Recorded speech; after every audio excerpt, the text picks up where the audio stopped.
What is going on, everybody? How is everybody doing today? The NBA offseason is in full swing. We've had a lot of the major free agency moves go down, and I'm joined here by fellow NBA YouTuber Cone, big Thunder fan, big NBA connoisseur. We're going to just kind of talk about the NBA free agency as a whole.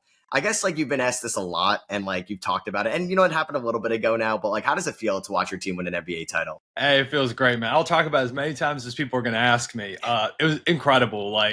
It's so cool that no one can tell me anything for at least the next year, if not more. Yeah. Literally every day I have the thought that I'm like, damn, the Thunder really won the championship. And I was lucky enough to be there for Game 7 to watch them win it all.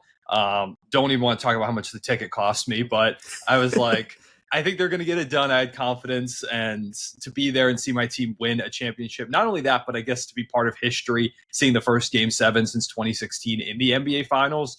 Super cool experience. It really didn't set in until the parade, though. Once I was there for that, I stayed for the next couple of days. That's when it really, really set in. I was like, damn, we are champions. And it's just cool, man, to see this team come up the way that they have. Been a diehard Thunder fan since I was 11 years old, back in the Russ, Katie, Harden days, growing up in an area of Virginia where there was no team super close by. I just started following the Thunder randomly, watching hoops, and it paid off here 14 years later. Everyone's wants to talk dynasty and what's next, but for the moment I'm just enjoying the fact that the Thunder are NBA champions. And I mean, as many times as I can say that sentence, I'm going to. Yeah. Oh my God, it's got to be so surreal. And I think it's it's kind of the same for both of us. You live in New York City, and there's maybe, I don't know how many Thunder fans you would see in a year, but it can't be too many. Yeah. I live in Philadelphia as a Knicks fan. So when the Eagles won, I'm watching all my friends that are massive Eagles fans at the parade. And I'm like, wow, I am so jealous of you guys. You get to experience it. So probably being in Oklahoma City, where it's just thousands and thousands of Thunder fans that are in the same level as you. That's gotta be so cool. And then you're watching the parade itself. That's really cool. You stayed for the parade. I feel seeing a Game 7 in the parade, you're just on cloud nine as a fan. Yeah, of the team. I mean, it would have been.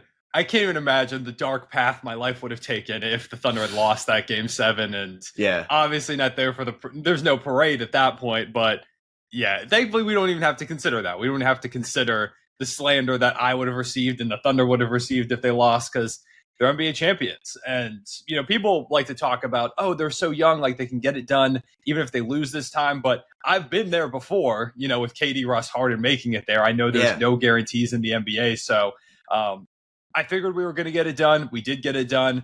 But Indiana is terrifying. I mean, that firsthand. Halbert hits Game 1 or Game 1. I'm like, oh my God, we're going to be victims of this dude next. I can't believe this. Even in Game 7, when there was no Halliburton and they kept it kind of close, and then Mathurin took 8 free throw attempts, it felt like in that fourth quarter, and they bring it a little bit down to 11-10 in the final 5 minutes. I was like, please God, don't let the Pacers do this one last time. Halliburton's the final sacrifice for their whole thing, man. I was also at Game 6 in Indiana, because I was like, oh, they've got a chance to close it out. The flight was pretty cheap, pretty quick from New York City to Indiana, and I wish I had seen the video of Siakam and his eyes rolling back in his head before I had bought the ticket to the game. We're not winning this one. I would have been like, yeah, I'll just go to Game 7 instead. Because once that video dropped, there was just no chance. So I know that Game 6, because Halliburton, I think it was Game 5, right, where you started to hear about the calf strain a little bit more, and he was questionable for Game 6. And you would, I know it was Indiana, and their home market's obviously great, and their crowd is great. I had no idea that it was going to turn into that game where it was just a blowout, one-sided affair. I think. I don't remember the exact number, but the Thunder went 6 or so minutes to start the third quarter without scoring a single point, or 4 or so minutes. It was crazy. And it's just you're watching a team that's gone through the Nuggets and the Timberwolves, real legit teams in the NBA. And then they were just kind of struggling against I don't know, the as a Knicks fan, it was just the Pacers defense was never intimidating. It's just no matter if you scored or not, they were just running down the floor regardless. And it's just the Thunder are very well suited for it, given their athletes on the defensive end. The Knicks, not as much. So it's just I'll watch Brunson try so hard to score over Aaron Nesmith, and then it's just TJ McConnell scoring in less than 3 seconds down the other end. Oh my God, bro. If I never see the Thunder play TJ McConnell again, it's too soon. actually one of the scariest players of my entire life. I'm going to tell horror stories to my kids, my grandkids, my great-grandkids someday about watching T.J. McConnell in the NBA Finals, bro. At this point, if the Thunder want to cash in all their picks just to get T.J. McConnell so he's never on the opposing team again, that might be the best use of all of our assets. Dude, yeah, I don't know if it's like 2016 Sean Livingston, but there's like certain players in the NBA where it's just like a type of move they make, and it's just like you feel so defeated as the opposing fan. Like a Shea mid-range pull-up jumper from the elbow. Like somebody as a neutral fan watching it, I'm like, this feels like it's going in 98% of the time. The TJ McConnell like run around the paint and then just like the fall away mid-range jumper from like 6 or so feet just felt like it was automatic every single time as a Knicks fan. Like genuinely the scariest shot I've ever seen in my entire life. Like every single time he had the ball, I'm like, double him, send like three dudes at him, just whatever you have to do. Don't let him take, because I was also there for game 5 and seeing that was the game where he like went crazy in that third quarter. And he was just hitting mid-range jumper after mid-range jumper. It didn't matter if it was Kaysen, it was Caruso, it was Dort. It was over like Chet at one point. And then he hits the one where he gets an and one and falls to the ground and the lead's cut to like 6 or 7. I'm like, oh my God, we're going to lose to TJ McConnell in game 5 at home. I can't believe this. Yeah. Actually horrific to watch that happen to your favorite team in person, especially. I've never felt so powerless in my entire life. Like that is the moment where I truly believed Indiana might have like some kind of higher power beyond our comprehension aiding them, watching TJ McConnell rattle off like 13 straight points in the NBA Finals, man. I couldn't believe it. Yeah, no, I mean, as a neutral fan, it was a lot of fun to watch. And the Pacers, like, they eliminated my Knicks tiers in a row, but I never like hated them. They never felt like a team that I was just like, you know what? I was like rooting for them at a point. I'm like, the fact that they're here in game 7 was incredible. And I don't know, like the Halberton injury obviously kind of like that didn't like ruin game 7, but it took a little bit out of it. It's just like, what if like, I don't know how close that game would have been. I could not imagine like your position at the game 7. And if it was close, my heart rate would be on like, I don't know. I may have like had a heart attack. Bro, no joke. The last 30 minutes before the game, I think I blacked out. Like I remember seeing the clock, the shot clock, like the timer as players are warming up and stuff, and they're going through pregame stuff. It hit 30 minutes, and from that until like lineups, I like swear to God, I just blacked out. I was so stressed. I was so nervous. Dude, it's crazy. Like as an NBA fan, and I don't know if like playoff baseball is a little bit like this too, but like I don't know, my heart rate after like a Knicks playoff game when I don't know, they don't know how to close a game out. The first 2 minutes do not matter whatsoever. Like my fiance will feel my heart and it feels like I'm actually going to go into like shock or like cardiac arrest. It's just like terrifying. During game 4, my fiance was FaceTiming her family in our room and I was out in the living room watching the game and the Thunder went down like 10 in that third quarter. And my mom texts my fiance and she's like, is Connor okay? Like, is he good? Yeah. And she's like, I'm about to go out into the living room. I'll check on him. And she came out and like put her arm around me. And then they started going on a run. So I'm like, honey, I need your arm around me the rest. I didn't realize how superstitious I was until this run. Yeah. Like, I just got so in my head. I'm like, I have to do anything I can to control this. I had that huge win streak of in-person Thunder games. Like I saw them win 14 straight in person. So I was like, I have to, I've got a wedding to pay for. So I'm a little bit reckless with the spending getting to games, but like I have to be there if I can help them win just superstitiously. But yeah, man, it's especially when you are such a big fan. Like I know you are of the Knicks and I'm of the Thunder, but also you're like a content creator and you have that, like when you win and you've got that big presence, it's the coolest thing ever because everyone's like, yo, this is so sick. Congratulations. Yeah. But when you lose, it is terrifying, man. I know I had that video that went viral of me crying at game 5 and I don't want to admit at the time, but I was like, what the hell is going to happen if the Thunder lose this series to that video? God, yeah, right. You don't want to be I don't even want to think about it because I still see it every now and again pop up on my timeline. But after they won, I'm like, oh, okay, it's fine. I didn't jinx it or anything, but I can't even imagine the shit I would have gotten if we had lost that series. I know, dude. I've learned if your team loses, just for me, just stay off Twitter. Like the drug Twitter can be when your team wins and you're just seeing everybody gas up your team and like you're just seeing it. I'm like, okay, this feels good. Like you're watching this team in the middle of January. Now everybody's seeing it on the national stage. But when they lose, like when the Knicks got eliminated by the Pacers, it was a Saturday night. I was at a wedding, so I was like not even on my phone that much after the game.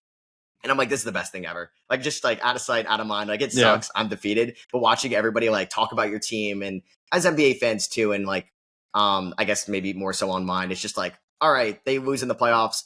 This team is done. They reached their ceiling. They got to blow it up. This guy's gone. And everybody overreacts in the moment. So like not seeing that helps. But hey, you were the last team on the stage, so you didn't have to worry about that. Yeah, man, it was scary though. It was very, very scary. And from the Knicks fan perspective, like hooping a lot with a lot of Knicks fans here in New York City. Mm-hmm. It was funny watching them or hearing, like, they know I do NBA stuff, so they're asking me to go to the court the other day, and one of the guys like, what do you think about Mike Brown? Like, how do you feel about that hiring? Like, do you think he's going to save us? They're like, we got to trade Cat and this guy and that guy, and Cat's soft. Like, it's the whole New Yorker, like, basketball fan thing. So, no, I've lived through it a decent amount, and I don't know if, like, doing this, I think, helps a little bit, too, where you kind of have to have, like, a level mind, and, like, you got to be open mind. Like, not like, I get, like, you lose a series, you want to trade your best guy, but sometimes, like, if that was, like, the way teams ran, the Celtics would have traded Jaylen Brown in 2022, and he's not Finals MVP in 2024. So, or the Thunder would have traded Chet Holmgren after last year's playoff run, which would just be asinine if they did that. Oh my God, the worst thing was when we went down to like the Pacers and the Nuggets, and I've got to I'm like go to that same group of people to hoop, and they're all like, "Y'all got to trade Chet and Dub for Giannis, or you got to trade one of them for Giannis." And I'm like, just let us play it out. Like it is not over. I still think we're going to win, but yeah, man, it really is. Yeah, Chet and Jade are on rookie. Yeah, they're on rookie deals, and they're 20, 2 and 3 years old or whatever, around that age, and it's just like, okay, this isn't 33-year-old like James Harden or Kevin Durant, and we have to blow it up. Yeah, on our second playoff run, they won 20 something games like at the 22 draft. Mm-hmm. Yeah, and so it's like, and here we are, man. But I'll stop glazing my thunder for right now. Maybe I'll slip it in a little bit here and there, but for the moment, I know we got to talk other shit. So. Yeah. So there's a lot of stuff going on. Teams that are probably not in as good as positions as the Oklahoma City Thunder. I think one team that is fascinating that there's two ways you could look at it. The Myles Turner signing came out of left field. Yeah. Indiana Pacer lifer, 2015 draft pick. So he's been around for basically a decade. I thought it was a done deal. They were going to finally go into the luxury tax, and they could say that they were not going to, or they were going to go into the tax before the Halliburton injury. But I don't know. This is a team that hasn't paid the luxury tax. I don't even know. Like, it's definitely, you can count on your hand how many times they've done it in franchise history. So they let him go to the division rival. It's $26.5 million or $26.7 million a year. So it's not like it's a crazy amount. When you look at like a Nas Reed contract, it's about $1 million apart. Mm-hmm. What were your thoughts like when this happened? Like the fact that it was the Bucks of all teams, and then like the fact that like what you saw next is when Damian Lillard got waived. Like, has your opinion changed? Do you think this is like the biggest risk anybody can take? Because, like, what is even their ceiling with Myles Turner now? Yeah, so I was up to like 6 a.m. working on my free agency video. So I was still like sleeping, and I woke up to see the Myles Turner thing right before the Dame thing happened. Yeah. And I saw the notification. I was like, oh, cool. Myles Turner's back to the Pacers, 4 years, like 100-some million. And I swiped off the tweet. But then I like subconscious noticed him in the Bucks jersey swap. And I was like, wait a second, what was that? And I opened it back up. I'm like, he's a Buck? Like, what happened? How do they have this money? And then Dame gets cut. I mean, it's like what we were talking about where nothing's ever guaranteed in the NBA. It's never guaranteed you're going to be back. Like with the Thunder, I'm like, we got to win it now because I feel good about us being back, but it's not for sure. I mean, with Indiana, like, you know, Halliburton goes down with the Achilles injury and now Myles Turner's gone. It's like all of a sudden, everything changes so fast in the NBA. So I don't know what happens with them going forward now at the center position or just in general for this upcoming season. And then with the Milwaukee Bucks, the one thing I would give them credit for is they are never afraid to just do something insane. Like they will, anytime there was rumors that, Giannis might ask out, he might leave this or that. They're like, okay, we'll trade for Drew Holiday, and they ended up winning a championship. They lose in round one, and some of the rumors start to circulate again. And it's like, okay, we'll trade for Damian Lillard out of nowhere. And then Dame ends up tearing his Achilles, and it's like, okay, this now really coming into the summer felt like if he's going to get moved, this is probably the biggest chance there's ever been. And they're like, okay, we're just going to cut Damian Lillard and sign Myles Turner. Like, I still don't think this team is very good. I said that in my video yesterday, and Bucks fans really didn't like that. Myles Turner, like, they're better than they were a couple of days ago, going into next year with Dame, you know, having his Achilles injury, not being able to play next year. They're better than they were then, but still, like, Kevin Porter Jr., their starting point guard, don't feel good about that. Gary Trent was really good in the playoffs for them. He's fine. Like, they got some good role players with an AJ Green, and we'll see if Andre Jackson can do anything this year. Taurean Prince is fine. I guess Gary Harris, they bring him in, but I mean, they're just so capped out. Like with Dame's now $22 million over the next 5 years, and Myles Turner making almost $30 million. Like you're basically paying Myles Turner $50 million for the next few seasons, and he's going to help. Like he's better than Brook Lopez at this point. But like, it just feels like there's still so many holes on the roster. Defensively, I don't feel good about this team at all. Taking a look at who their guard defenders are, and like beyond Giannis, and Bobby Portis isn't a very good defender. I mean, the Eastern Conference is open. I guess if there's ever a time for Giannis to try and go on his 2018 LeBron type of run, it's now. But I mean, I don't think this team really stands much of a chance against the Knicks, against the Cavaliers. I think the Magic are really tough now that they had Desmond Bane as well. Yeah. Like it is a deep Eastern Conference. Atlanta, who has had one of my favorite off seasons out of anybody, I feel like is pretty firmly better than the Bucks at this point too. So I don't know. If I'm Giannis, I really, apparently he recruited Myles Turner, so he probably feels good about it. But I can't imagine he feels fantastic because I just don't think this team's very good still. No, I agree. You're right. Like whenever there was a doubt that Giannis could ask out, they made risky move after risky move. And the fact they got that 21 championship makes this feel a little bit better. Like if they were gutting their future year after year to try to get it, but like you said, this team isn't the best. Like it's a wide open Eastern Conference. The Cavs haven't shown that they can make it past round 2 yet. I don't think anybody's penciling in the Knicks as like a finals, like it's a sure thing. You have like other teams on the rise in the East. Hey, there is a chance this team can work well together. There was the Bobby Portis suspension last year. Dame got hurt. There is a way that this team can maybe overachieve a little bit. They can win 50 games. I think they won around 50 or 50 on the dot last year. So this team can be serviceable enough. Maybe you get a playoff seeding or two. Maybe you get some injury luck on your side. You never know. But, oh man, the risk like this team has of they don't own their first round pick directly. It is a swap that, hey, maybe they are better than the Pelicans. I think that's a good chance. So, oh my God, bro, the Pelicans. Don't get me started on the Pelicans. Yeah, we could get into the Pelicans in a little bit because I'm so fascinated by their team building right now. But I don't know. Kyle Kuzma for 14.5% of your cap space. Damian Lillard's going to be making up like roughly 14.5% of your cap space this year. It goes down to 11% still in 2030, which is a good player. Like $22 million of just dead money. Oh man, I don't know what they're going to have to get creative. I don't know if Doc Rivers is the coach to get creative with this late in his career as a coach. I don't know if you're running Giannis at like the point at times and you just have 4 shooters around him, because having like a couple non-shooters out on the floor is not going to be great. Myles Turner's a good player. This isn't like they mortgage the future for like, I don't know, a Jaylen Brown type player, or I don't know, maybe Paul George at one point when he was a free agent, or Kawhi Leonard when he was a free agent. This is Myles Turner, who wasn't great in the finals. But I think it's going to be really interesting. We'll see if they make another move or two. I mean, It's not the worst roster in the world when you have Giannis, but I don't know. God forbid there's a Giannis injury. Say he misses 15 games next year. Like, I don't know where this team is staying afloat in the East at all. Yeah, it's Kyle Kuzma iso ball, and that's an experience I wouldn't wish on anybody. So, oh boy. Yeah, man. I don't know. I still also think the Kuzma trade was just a disaster. That was the move. I understand it gets them under the apron, like it helps, and you got to make financial flexibility work wherever you can, but I don't know, man. I think I would have. It wasn't going to matter with Dame, dealing with the blood clots and then the Achilles tear. Like, it was never going to work out anyways. But I would have almost just taken my chance with Chris Middleton getting healthy over trading for Kuzma, who ended up. How many minutes did he play where he put up 0 stats? It was like 20. It was over or something 20 like minutes. that. Yeah. It was crazy. And like, they got under the second apron, which I agree. Like, that's a bigger factor than probably what we realized on the surface level. But they didn't make a corresponding move where that helped at the deadline. They did like the DeLon Wright for Jericho Sims. Maybe the Kevin Porter Jr., that trade helped them, which was a good addition for Marjan. But like, could they have just waited till the offseason and traded Chris Middleton and an unprotected first for Cam Johnson, who would have been way better of a fit on this team than Kyle Kuzma? And you gave up AJ Johnson in that as well. Like, at least he had some young potential that didn't really fit their timeline on draft night. And obviously they were never going to give him a full chance. So it's crazy what they've been doing. I think the Kuzma trade is probably worse than this in hindsight. I'm going to be really interested to see if they make another move this offseason. I don't think they're trading Giannis. They don't have to trade Giannis. He's under contract. And I don't think you mortgage the future like this even more to trade Giannis right now. So I think they're going to stay put. I tweeted out when the Raptors extended Jakob Poeltl that it wasn't really like I was coming off like condescending. I didn't disagree with the Jakob Poeltl extension. I just didn't know their future, right? Like, Jakob Poeltl making $30 million in 2030 is crazy, but I will give them credit because when you look at like the Indiana Pacers and with like the new CBA, having the asset matters so much that I would have just been like, you know what? Yes, paying the tax for a team without Halliburton doesn't really make sense in the short term.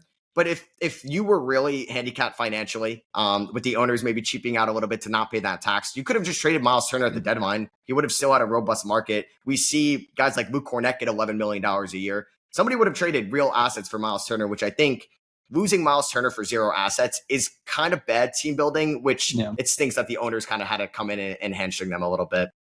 Yeah, like, and I mean, it's sure it is paying the tax 1 year without Halliburton, but he's going to be back next season, and I don't think Hallie doesn't feel like a player, at 25 years old who's going to suddenly suck after an Achilles injury. It's not like he's this hyper athleticism reliant guard. It's more so his ability to just play make, his ability to weirdly break down the defense. Like it does. It's not orthodox, the jumper or anything, but it feels like it always goes in. Watching him in the finals, I don't know if he reminds me of like Jokic a little bit as a point guard. It doesn't look like it should go in half the time. Like his feet are close together. It's a weird release. It's a high arc, but it's just nothing but net. Like he's an elite shooter that I don't think people give him credit for, even though it doesn't look as pretty. It's a weird version of like, it's how I feel about Lou Dort watching the Thunder. Like the highest arc you've ever seen in your life. It doesn't look like it should really go in all that much, but he hits like 40% of them. I don't know. Yeah, it's insane. The NBA more than ever is like a who cares what it looks like if it goes in type of league. I think Halliburton's one of the greatest examples of that. But yeah, take a look at the Pacers. It's just, it really sucks. Like people like, oh, I hate this team, hate that team. Watching the Thunder against them in the finals, maybe I could be like, oh, I don't like the Pacers or this or that. But I don't know. I just really like this Pacers team. They're genuinely one of my favorite stories of the NBA, like over the last 5 years, maybe even all my time watching hoops, just the clutch heroics and being there when nobody expected them and pushing us to a bigger series, a further series than I personally thought. I thought it was Thunder in 5 or 6. And I mean, they made us play until literally the brink of elimination. Like they're just such a fun story, such a fun team. And it really does suck because now it's not only, next year's that gap year with Halliburton, but Siakam's 31, and I don't think he's going to decline rapidly or anything, but he's getting now into his 30s. You lose Myles Turner. I agree, losing him for nothing is just bad asset management. Sure, signing him for, it sounds like all he wanted was like a little bit more. The report we've been getting is like they offered him like 23-ish million, and he just wanted to get, the Naz Reid contract sounds like it kind of messed everything up because he said, hey, Naz Reid got that. And I think 25 plus million, like 25, 26, 27 for Myles Turner is perfectly fine value. Like he's a stretch big who can block shots. And he's literally a big that has been in trade rumors forever because everybody wants that archetype. That is one of the most valuable archetypes of big in the entire sport, archetype of any player in the entire sport. So I'm sure like New Orleans, we see how they've been getting taken advantage of. I'm sure they would have offered like anything to get him as the big next to Zion Williamson. I'm sure the Bucks would have still offered you something. Really, any number of teams would love to have Myles Turner. I think the Lakers would move basically anything to have Myles Turner as the big next to Luke and LeBron James. So I think they should have just paid up for him. And like you said, deal him at the deadline if you don't feel good about things financially. And then at least maybe then you get some asset back because now, this season, who is Tony Bradley going to be their full-time big or James Wiseman or Isaiah Jackson off Achilles injuries? I really don't know. And then he's such a big part of your system and what Halliburton's able to do, opening up the floor for him and being that pick and pop partner. When Halliburton comes back, like who is that big now? Because Myles Turner was such a big part of that system. No, totally. It's going to be like, I don't know, just not absorbing an asset. I just disagree with entirely. We had to watch, I think there was a Turner injury last year, and that's where the Thomas Bryant trade came from. But we had to saw like rookie second round pick Enrique Freeman like start like a game or two at center. And like it could get like really dark real quick, and you're going to realize how much you're going to miss Myles Turner now. With the Halliburton injury, it sucks that you're going to basically look at next season like a wash when they were going to be the favorite going into the year to win the Eastern Conference. So I think it is poor asset management just with the CBA. The Halliburton contract is going to continue to go up.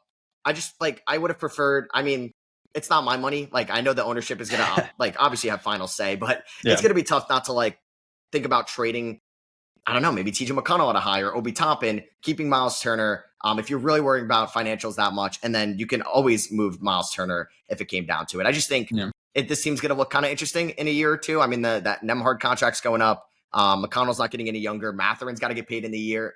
Like, I'm not convinced this team is going to pay Mathurin whatsoever the way they've operated in the past. So they've at least have a smart front office. Because I think if they didn't have a smart front office, I think we could be looking at them like they would really operate like a very small market team, kind of like the Pelicans, who, I kind of want to get to the Pelicans a little bit because I feel bad for their fans. You were handed obviously what we thought was a generational prospect in Zion winning the lottery. You trade AD, and it just feels like they haven't hit their ceiling with the young core, the picks they had after the Drew trade and the AD trade to really build up maybe what the Thunder are, what the Grizzlies were going to be, the Rockets are now, like these really formidable young cores in the NBA. I mean, the DeJounte Murray move, maybe we've learned, like, don't trade for DeJounte Murray. It hasn't worked out for the second team now. I don't know if I love Jordan Poole's $34 million in 2027 for CJ McCollum's expiring contract. They give Kevon Looney $16 million guaranteed. You traded potentially a pick that has a chance of becoming number 1, 2, or 3 pick in 2026 for Derek Queen, who I hope works out, but has a lot of question marks next to Zion, who could be a superstar in this league. We just need to see him be consistently healthy. What are your thoughts on the Pelicans? Because it's not only like this team could be a fringe top 6 seed. I just don't feel confident they're going to be a playoff team next year. And they traded away their first round pick and took on a lot of money this offseason.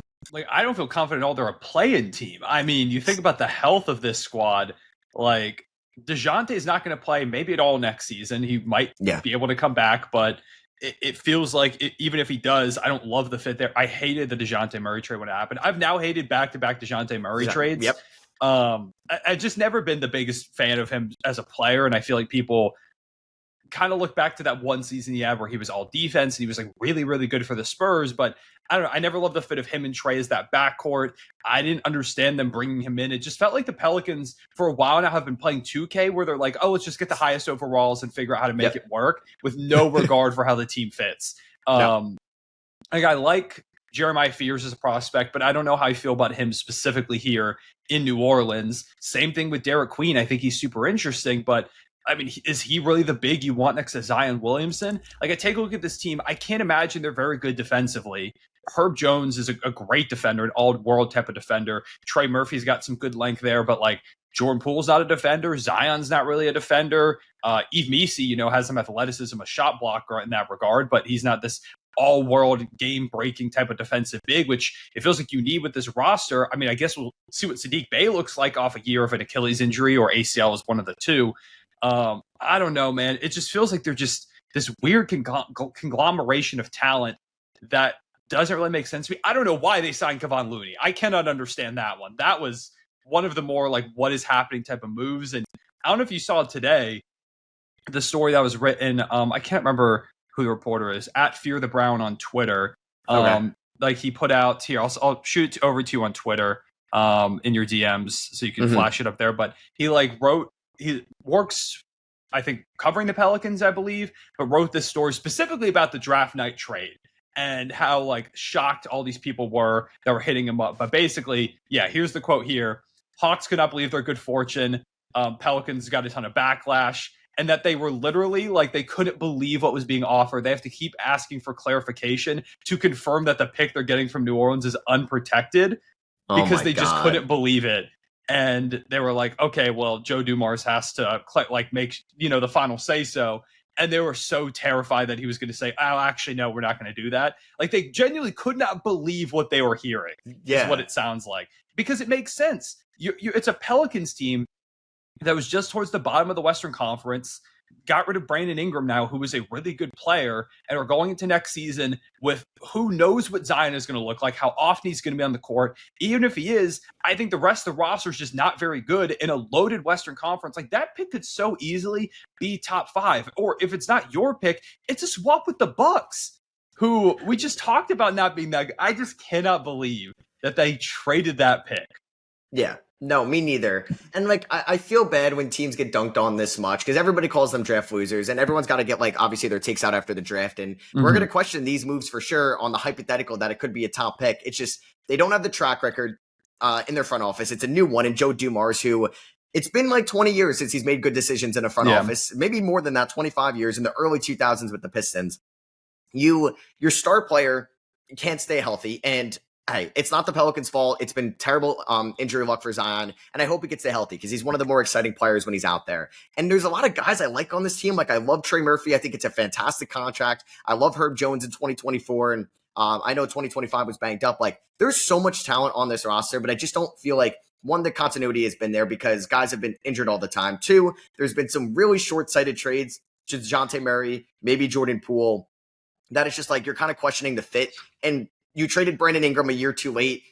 Like, hindsight, you trade him after his great 2023, and you got back Bruce Brown, who is now a Denver Nugget. You got back Kelly Olynyk, who was in the Jordan Poole trade, and you got back the Pacers first round pick. And this is where like maybe the Pelicans are just cursed. You get the Pacers first round pick, which is top 4 protected in 2026.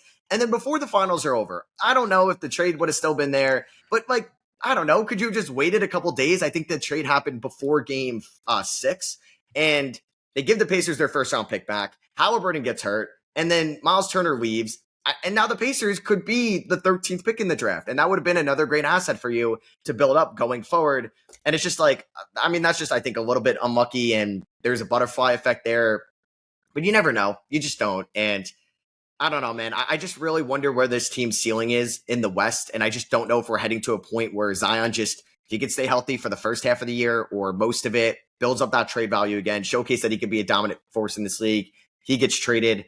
And we're just, I don't know, because the ownership also doesn't pay the tax. This is a notoriously cheap ownership as well in New Orleans, which is a shame because I think this is still like exciting pieces with Zion, with Herb, Murphy, Derek Queen, Jeremiah Fears. There's a lot of fun young players on the squad. Yves Missi was one of the more like athletic, eye-popping rookie big man last year in a solid rookie big man class. That is just like, where is this guy? Like, where is this team fitting? You're going to have Looney, Queen, or Missi out there with Zion. That's 3 non-shooters. DeJounte Murray shot sub 30% from 3 last year when he was healthy.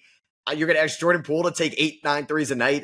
I don't know. I mean, I'm glad they got big man depth because it was bleak last year with all their injuries, but I just don't know I don't think their ceiling is higher than the 6th seed, and we can get through the loaded Western Conference as it is, but I find to figure out their ceiling is like last year's Rockets if they think that can happen. Yeah, like, I mean, I can't see them being better than anybody that was in the top 6 in the West this season, whether the Thunder, Rockets, Lakers, Nuggets, Clippers, Wolves. I can't see them being better than the Warriors. They looked really good with Steph and Jimmy. I don't think they'll be better than the Grizzlies. You know, the Grizzlies also have big health concerns. How insane is it that Jaren Jackson Jr. signs that contract extension? They're unlucky too in the offseason. Literally cursed, and then literally gets turf toe like the next few days later. Like I think I still take the Kings, although I guess we'll see what happens with the whole. Why are the Kings like so desperate to get rid of Malik Monk? I cannot understand. He's just a good player. I don't know why they're like, bro, we got to get rid of Malik Monk. We got to get rid of him. It's to get Russell Westbrook maybe, or I don't know. There's been a lot of rumors around Jonathan Kuminga, which I don't know. Maybe Jonathan Kuminga, we're looking at him completely differently in a completely different system that's catered to him. And maybe he's not Jalen Brunson 2.0, but maybe he's somebody that can actually be like a fringe all-star when he's going to have an increase in touches. I don't know if I trust Sacramento's track record. I know it's a new front office over there, but like you're going to trade away Malik Monk and or a Keegan Murray or a Keon Ellis to free up money for Kuminga, or you're going to trade Malik Monk so you can bring in Russell Westbrook so you can orchestrate the Dennis Schroeder sign and trade. This is another team that I feel like at least they have their draft capital for the most part, has such a ceiling next year that it's just like we're playing in purgatory at this point. And like, where are they going in the West, basically? And it's such a shame because they were so fun that season where they came back and, you know, light the beam and everything. And then then at some point they were like, yo, let's just recreate like the Chicago Bulls with Levine and DeRozan. And I mean, maybe they'll try to add Vucevic. I don't know. But like, it just doesn't make sense to me. The Kuminga thing is so confusing. And I did, you know, a BR stream where I talked about Jonathan Kuminga trades and I did sign-in trades. And obviously you never really get that much back in a sign-in trade. It's just not the way things go with sign-in trades. But so I was putting together like some packages and Warriors fans were really mad. They're like, we can get more from this for Jonathan Kuminga. And I was like, theoretically, if he was under contract, but because he's not with a sign-in trade, you don't really ever get that much. And I don't know, man, like I like Kuminga. I don't see this like high-level all-star upside that some people do. I just feel like maybe in another system, if he's given more touches, he's given more of a leash, maybe. But like, if I'm the Kings, why are you rushing to pay Jonathan Kuminga potentially around $25-30 million a year when you're in your own purgatory at the moment? Where does he fit in your lineup? Like, I mean, at this point, he probably is coming off the bench unless you're benching DeRozan, who I would so much quicker be trying to move than a Malik Monk. Like, they need guard play. You know, you have Levine and you bring in Schroeder, but like that's kind of it. You need somebody else. And Malik Monk's just a good player. I don't know, man. I just don't understand what Sacramento is doing either. Yeah, I think if you're looking at this team right now, and I add Jonathan Kuminga, who would be the youngest, basically rotational player on this team. He probably similar age to Devin Carter. I don't know his age off the top of my head, but I would probably be the most excited about what Jonathan Kuminga can be for you in Sacramento, more than Keegan Murray, more than what Keon Ellis' ceiling is, and definitely more than the aging core they have. But yeah, like, are you giving up valuable pieces for Jonathan Kuminga, or are you giving up an unprotected first round pick for Jonathan Kuminga? I think if there's a way they can reroute DeRozan to maybe Miami or a team, maybe Milwaukee, right? That you want, that they want somebody that's still a good contributor, but I don't trust Kuminga and DeRozan's floor spacing whatsoever in the year 2026. So I think that's an interesting path, and maybe they have to overpay Kuminga to do so. I just think there's a lot of risk to it. This is an expensive team as it is with DeRozan, or excuse me, with Sabonis and LaVine. I mean, they're going to be making $93 million in 2027. That's a lot of money for Sabonis. I don't know, man. Like the Beam season 2 was so much fun, and that was post Halliburton trade, which we thought was win-win. And you know what? Whatever it is, Halliburton's turned into a star in Indiana, but who knows if he was ever going to be that in Sacramento? I mean, maybe in a different reality, you end up trading Fox, who didn't want to be there, and Halliburton's your guy. But I just feel like they're another team that's just kind of been like, maybe after 2023, where they were the 3 seed and a down year for the West, they thought maybe they were better than what they were. They created cap space that offseason. They gave up the Rashawn Holmes contract and the whatever the pick that became Maxence Prosper to the Mavericks to create cap. And we're like, okay, what are they doing? Are they going to be aggressive? No, they just reworked the Sabonis extension. They brought back Harrison Barnes. They brought in Sasha Vezenkov. And I think they gave somebody else an extension. It might have been Kevin Huerter. And it's just like, all right, that's what we did with our cap space based off the 2023 season. It didn't feel like it was something that they were pushing their chips forward. They got complacent with their roster, little like Hawks 2021-esque, and here we are. And I don't know how I feel about this team. I don't think they have a conference finals ceiling at all, especially if they trade Monk and you're bringing in Schroeder, who's going to be making $15 million at 35 years old. I just feel like they're another team in no man's land in the West. So I did want to ask you, I think I really struggle to figure out the ceiling of 2 teams in the West. And I wonder, I would ask you to rank all the Texas teams, but if it's a more interesting discussion between San Antonio and Dallas, I think they have very interesting ceilings in 2026. For San Antonio, they have an alien-like guy at the center spot in Wembanyama. They pay Luke Cornett. You bring in Dylan Harper, full year of Fox. It's an exciting team next year. But I don't know if we're going to get aggressive with their ceiling. Do we think they can make it to the conference finals? Do we think they could be a top 3 seed? Or do you like Dallas maybe more, that has a very deep roster, but you're waiting for Kyrie to come back? Maybe you're putting a lot of faith into a rookie in Cooper Flagg, who's going to be 18 years old when he plays his first game. What's your opinion on the Texas teams? Or if it's more an interesting conversation, Dallas versus San Antonio? Yeah, I mean, I can talk about the Texas teams real quick. Dallas is so interesting to me because they're a team that, if they had Kyrie especially healthy next season, I'd feel so much better about them. D'Lo, it helps out having a guard, but he's so streaky and he's not really the playmaker that I would want. Even with Kyrie, like, the playmaking is kind of one of the big things with them. I mean, it sounds like from what Jason Kidd's talking about, they might even play Cooper Flagg a bit at the 1 and see what they can do there. They're just, if I were them, I would still like to see them flip a little bit of front court talent for people in the back court. Like if you could flip a Caleb Martin or like I don't know, Najee's pretty good, so maybe I wouldn't flip Najee. They could use somebody like Quentin Grimes, right? Yeah, Quentin Grimes would be pretty cool, right? If they didn't just trade him away for literally nothing for no reason. Yeah. God, man, the Mavericks. But yeah, Quentin Grimes would be awesome. We see Nico's vision now, right? Like he knew this all along. I love it. I hope he leans into the bit of just like, I just knew this was going to happen. Like I knew we were going to get the number 1 overall pick. Yeah, I mean, it's one of those teams that defensively they're going to be terrifying. Like they have so much with Cooper Flagg and Anthony Davis and Gafford and Lively and Najee and PJ. Like this is a phenomenal defensive team. I worry about the playmaking and the guard play. That I think that's the big thing really holding them back. If they could flip some of that for what they more so need, then I would feel a lot better about them being a legitimate threat in the West. I do think there's a world where, with Kyrie being hurt, I don't know if I could see them being like a top 4 team in the West, just also because like Cooper Flagg is awesome, but I'm unsure of what he's going to look like from day one with a lot of people in the front court. I think it's just going to be kind of clunky in that regard. And obviously Anthony Davis's health is a big question mark too. How often is he going to play? And if he's not playing, you take a big step back, with him being your clear number 1. I would assume Coop is probably going to be your number 2 from the beginning of the season, but what does that look like for a 19-year-old? So depending on AD's health, I could see a world where they're a top 6 team in the Western Conference. And if Kyrie Irving returns next season, then that definitely gives them a big boost heading into the playoffs. But I would also be a little bit cautious about bringing back a guard, on that type of injury rushing him back. Obviously, if Kyrie gets hurt again, like that's complete wraps for you. So yeah, I don't see them as like this top 4 team in the Western Conference like some people do with the Kyrie injury especially. But I do think there's a world where they're top 6 and feel very confident this is probably going to be a top 5 defense in the sport next season. And I mean, hey, Nico says defense wins championships, so maybe he's right. I know. I really like this team because last year, I mean, there was a talk where they were going to have to forfeit a game given how many guys were hurt. And like, I know we're putting a lot of faith into Anthony Davis, who's had his injury concerns and his injury history.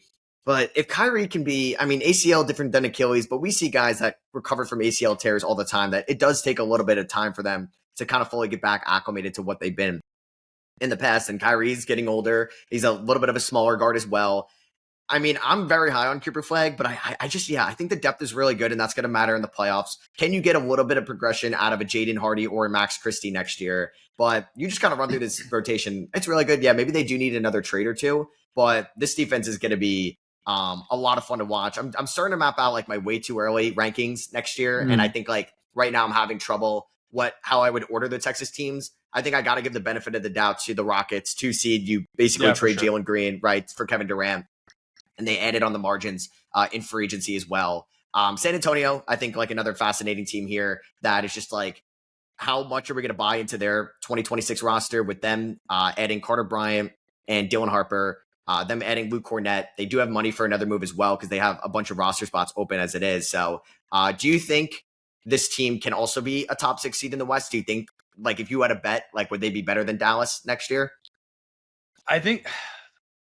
trying to think about the health of Anthony Davis. I think I bet a little bit more on Dallas just because there's more established there. I think the vision of Fox here now. Also, the very crowded backcourt is kind of weird to me over there in San Antonio. I still do wish they had a little bit more shooting around Fox and Wemby. Obviously, Wemby took a big jump as a 3-point shooter last season, especially when you consider the volume. I know early on in the season, everybody's like, why is Wemby taking like 15 threes a game? But it showed towards the end of the season that improvement and those reps were very beneficial. So Wemby now is a 3-point shooter. Fox, it feels like he fluctuates a little bit from year to year on what his 3-point shot looks like. Vassell is very, very capable. Barnes is a capable shooter. Keldon Johnson, kind of an up and down, more so down season for him last season, but he's 26. I'm not going to, bet against him.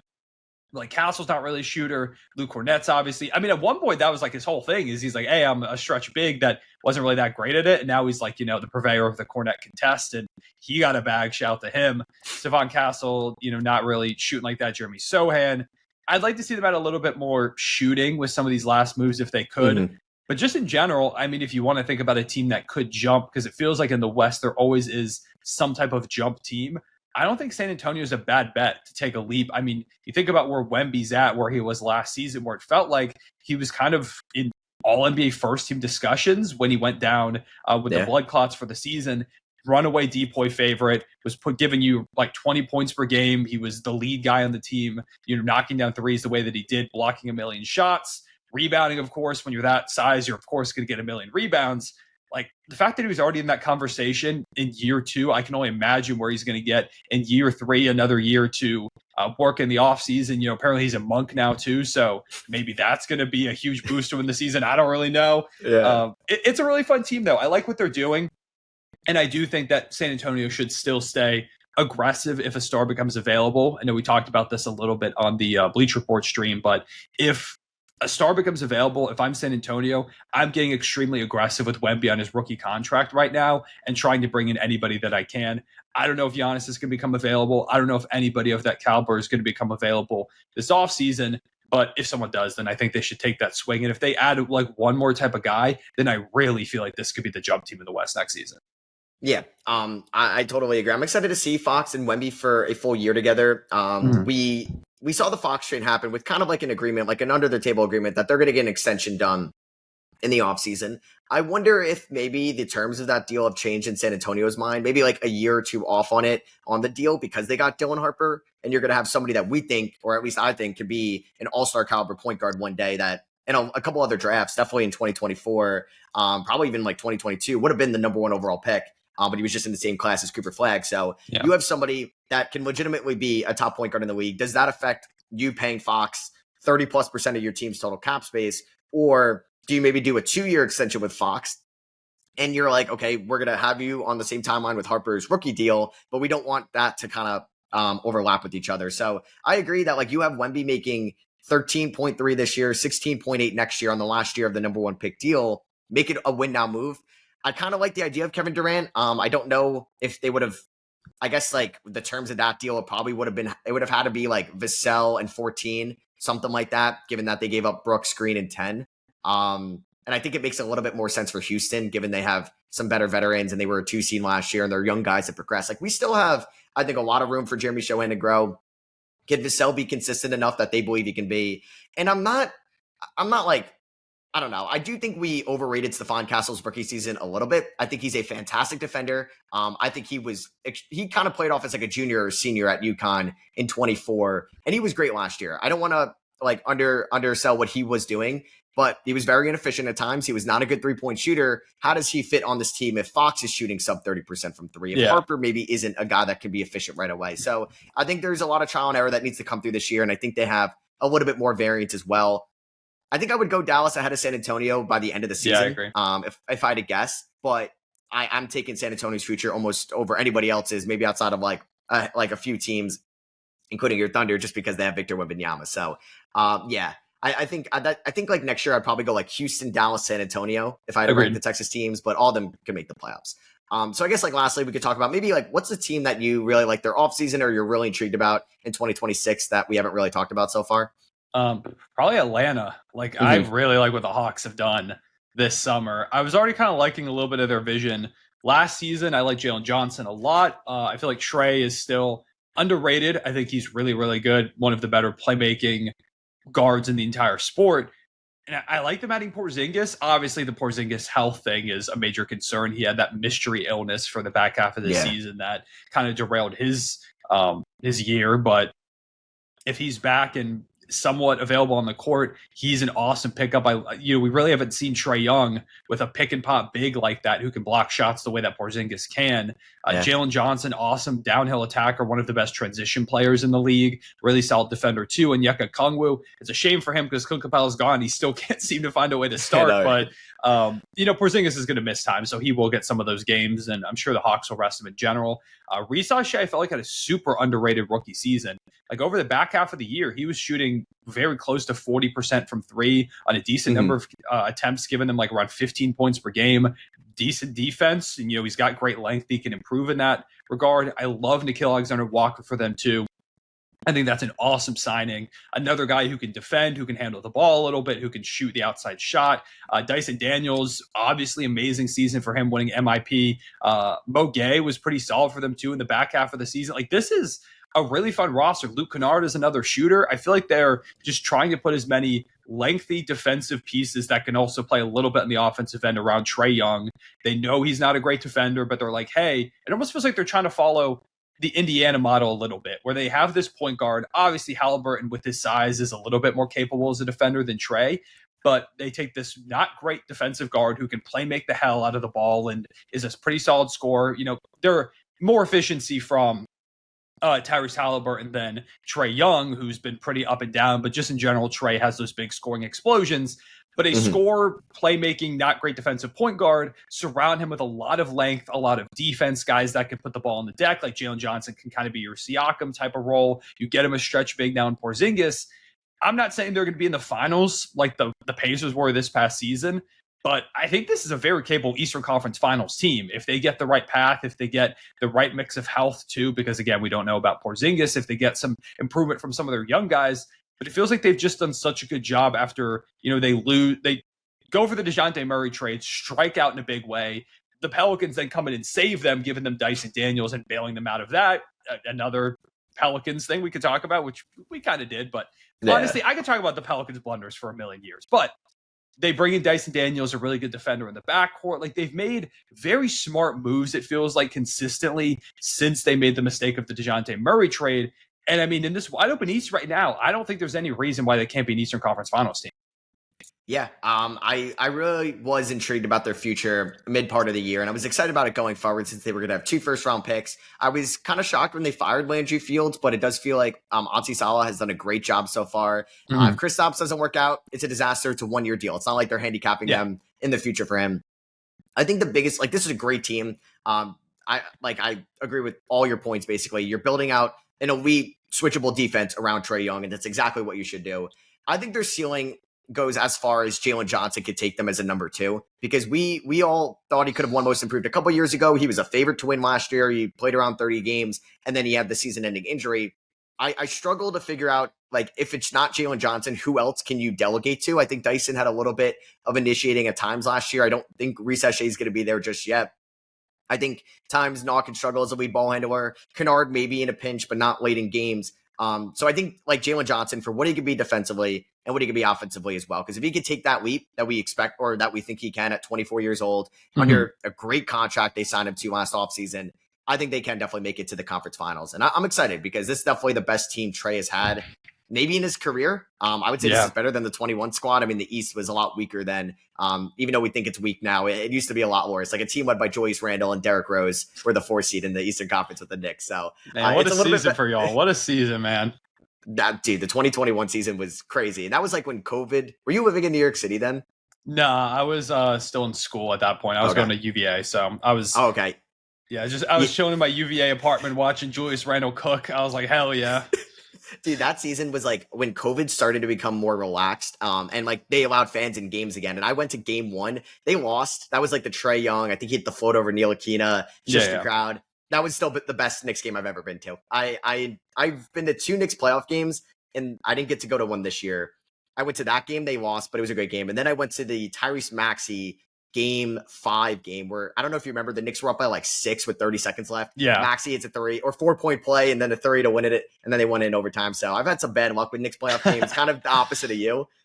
So that was a different time back then. And I do think the Hawks, I think them and the Magic are like the frisky team everybody's keeping an eye on. Could they be maybe this year's version of, I don't know if like the Pacers are a surprising conference finals team. Maybe it's the Knicks, but like, I guess more so the Pacers 2 years ago when they beat the Knicks in round 2 and the Bucks in round 1. So I mean, I think the East is wide open next year. I think like you got to respect the Cavs, but for sure we got to believe, like we got to see before we can believe it. But I'm excited for next year. I mean, like there's a lot of fun teams. I think the Nuggets, like they're going to look a little bit different. I mean, you might be a little more scared of them as a Thunder fan.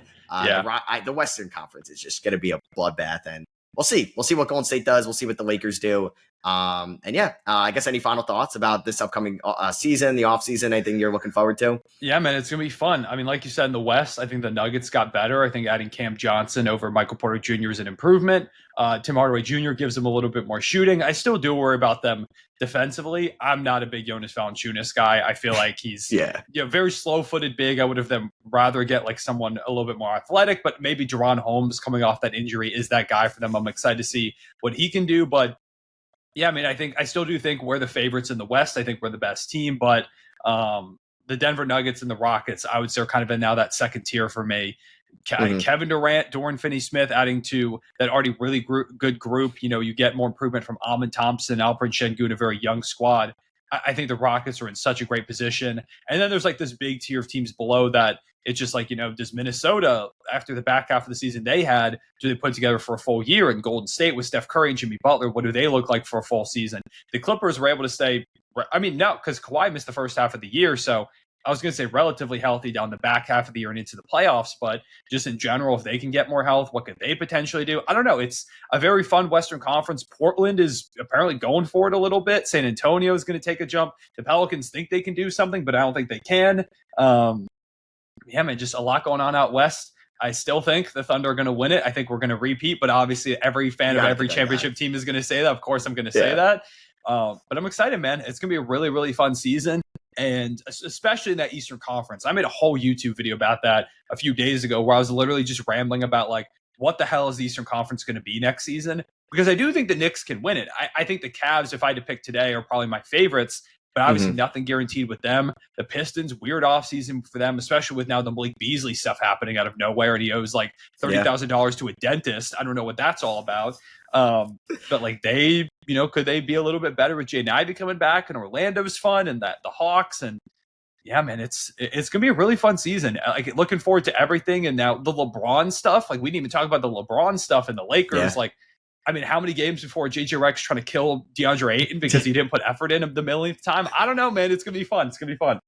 Yeah. I think I think the NBA now is as fun as ever because of the unpredictability of it. Like last year, nobody would have thought the Pelicans were basically the 15th seed at one point in the Western Conference. No, a lot of people were out on the Clippers, including me, with the Kawhi injury, and they were one of the more exciting teams. And you have the Rockets' ascendance.